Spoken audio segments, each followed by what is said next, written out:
If the Mac Studio is lacking in any area, it has to be the audio, which, let's face it, is really just an afterthought. I mean, it's clearly not meant to be used as a default. And given the form factor, I'm not sure we could expect anything better. So in this video, I'm going to show my audio solution for Apple's latest desktop computer.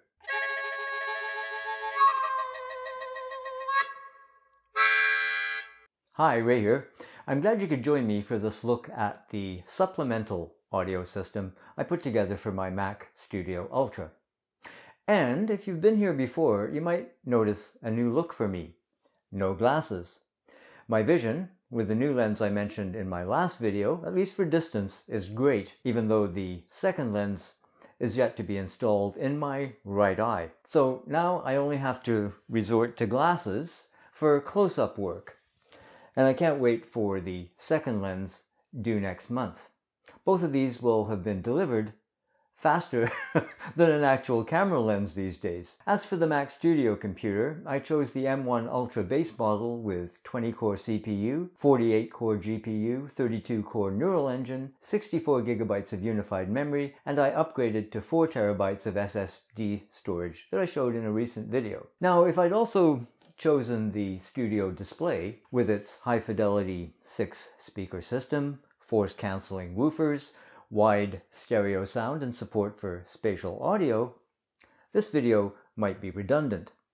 The Studio display's audio gets good reviews, but since I already had monitors, a 4K BenQ and a 2560 by 1440 Asus ProArt, both 27-inch, neither of which feature decent speakers, and the BenQ doesn't even have speakers, I decided against spending another 2,000 Canadian for the Apple Studio 5K display. And yes, I'm aware that neither of my monitors are optimal for the Mac iOS's ideal 218 pixels per inch, but to the audio solution at hand. While I was waiting for the Studio to arrive, it took a couple of months from the time I ordered it in March, I did plenty of research into an affordable set of external, active, powered, near-field speakers. Near-field meaning a speaker designed for close-range use. Let me interject here to say that I have an existing system consisting of a LePi LP 2020A mini amplifier paired with a spare set of clipped bookshelf speakers that I used with my previous iMac. And that worked fine for 2 or 3 years until the amp started to make random crackling noises. I've gathered from reviews that my experience isn't uncommon. I guess that's what you get for under $30 Canadian for an amp. Anyway, in the end, I narrowed the choices down to a close race between PreSonus Eris E3.5 3.5-inch reference monitors and the Edifier R1280T speakers. These two similarly priced systems are often compared. I'm not going to do that here since there are already dozens of such reviews online. So I'll just tell you what I based my decision on, a sort of distillation of reviews according to my needs and preferences. As I'm making this video, the Edifiers sell for $120 US and the PreSonus go for $100 US. Both have Bluetooth versions at a small additional cost. I'll admit that from the beginning I was much more attracted to the Edifier speakers. As far as appearance goes, I like the faux wood finish, the recessed side controls, front grills, and larger 4.17-inch woofer. However, comparing the specs and watching a few, well, actually every YouTube video I could find on the subject, and despite my aesthetic preferences, I began to lean towards the PreSonus units for a couple of reasons. First and foremost, the PreSonus Eris features balanced quarter-inch TRS inputs in addition to the usual unbalanced RCA inputs. More on that in a moment. And after listening to some comparison videos, it seemed to me that the PreSonus won out when it comes to frequency response. That is, the PreSonus speakers, compared to the Edifier, showed a truer, flat response, while the Edifiers were decidedly more bassy. While a more bass-oriented speaker might be more desirable for general music playback, especially since booming bass has become something of a fad in modern music, it's not something you want in a studio monitor. Without turning this into a full-blown treatise, which I'm not qualified to make, a studio monitor should display the flattest frequency response possible, ideally without favoring any particular frequency, bass, mid-range, or high. Admittedly, these particular speakers, PreSonus or Edifier, are entry-level units, not pro-level monitors. Both companies offer models with larger speakers as well as higher-end series. And, of course, there are professional options from a host of other companies like Pioneer, JBL, Yamaha, KRK, Adam, Head, Newman, Focal, or if you have a spare $21,000, grab a pair of barefoot Micromain 27s. But I'm not mixing music or editing film scores. I'll add a list of the basic spec comparisons for these speakers, again, to keep this video from getting out of hand. This small 8-foot by 8-foot untreated room has less than optimum acoustics, as savvy listeners have pointed out before. And at this point, I'm just trying to get a better idea of what my YouTube videos sound like to the average person. Of course, any soundtrack goes through various rendering with the video, YouTube compression and whatnot before it gets to you. And I can't know what device you're listening on. Maybe a phone. Before this setup, I was using headphones, the Audio Technica ATH-M40X, and wearing those all day, though they're pretty comfortable, got to be a real pain in the head. I just use them now for initial preparation of audio files, noise reduction, compression, EQ, etc. I decided to bear the added expense of an audio interface. Running the Mac's audio signal through an interface to the speakers via those balanced TRS inputs. Suffice to say that my extensive research into USB 3 bus-powered audio interfaces led me, not surprisingly, first to PreSonus units, through some pretty overly expensive options, and then ultimately to Audient, specifically the Audient ID4 Mark II. Audient makes a range of interfaces from the Evo series, ID series to complete recording consoles, and the ID4 is a basic 2-in, 2-out interface. I was tempted to go with the ID14 for the extra XML mic input, but really I don't need most of the other features, and it costs an extra $100. Now, you don't absolutely need something like this. The PreSonus speakers will work with the usual RCA inputs, just hook them up and go. But as several reviewers note, you'll get much better performance out of them with a boost from a decent interface. Stereo separation is markedly improved by using the more professional 1/4-inch TRS cables to connect your speakers, and the two black rings on the TRS cables indicate they're balanced. Balanced audio combats extraneous noise, buzzing, etc. And without getting into the technical details of signal inversion and reinversion and phasing, I have no idea how that technical stuff works. Suffice to say that compared to those simple unbalanced RCA connections and speaker wire, balanced TRS cables keep the audio signal nice and clean. These being powered speakers, again, no need for that cheap preamp anymore. There's a power cord. Left, the powered unit, and right speakers are connected via speaker wire. I replaced the supplied cheap wire, which was too short for my setup here, with better 16-gauge Best Buy rocketfish cable left over from a home cinema installation. As a Mac user, obviously, it's especially attractive to me that the Audient ID4 is compatible with iOS devices, and it comes with a ton of downloadable software, most of which I haven't played with yet. But if you're more into music production, there's more than enough to get started. More features that I'll just mention in passing.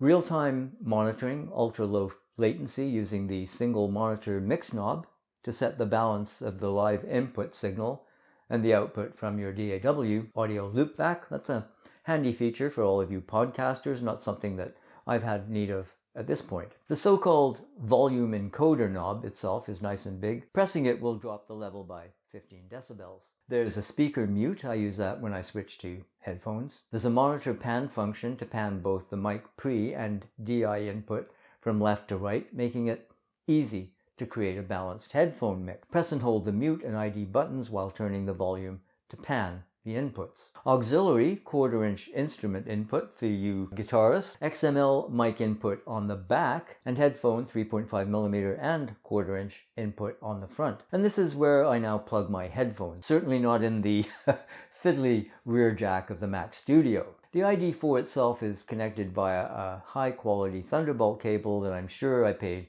way too much for, but it seems to work well. This isn't a sponsored video. I bought all the components featured in this video with my own anemic Canadian dollars. But if you are considering buying any of these items and you'd like to help keep my channel afloat, I'll add some affiliate buying options in the description, which means if you buy via those links, I'll receive a small commission at no extra cost to you. So without further ado, let's have a listen. Though this demo can't really be relied on for sound fidelity, as I say, this room doesn't have the best acoustics, and there's a few more editing steps and unknown delivery devices between here and your ears. But I'm recording with a dedicated Rode stereo video mic. If nothing else, it shows these little 3.5-inch speakers combined with the 1-inch tweeter and ports, more on those later, are more than I need for this space.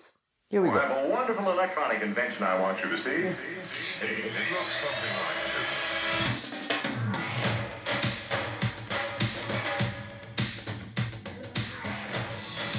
Watching the sunset on Tennessee hills. I wish I could capture it, I never will. 'Cause I'm not a painter, can't stay in the lines. Just sitting here sipping on dandelion wine. It's starting to rain, but I don't feel a thing. Sitting out rocking on that old porch swing. 'Cause I found me something that tastes like springtime. Just sitting here sipping on dandelion wine. All my life I've known some things you can't control. You can make plans, but they'll change on a dime.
While I'm still not thrilled with the aesthetic design of the PreSonus speakers, call me retro Ray, I'm more than happy with the sound performance, which is the important thing.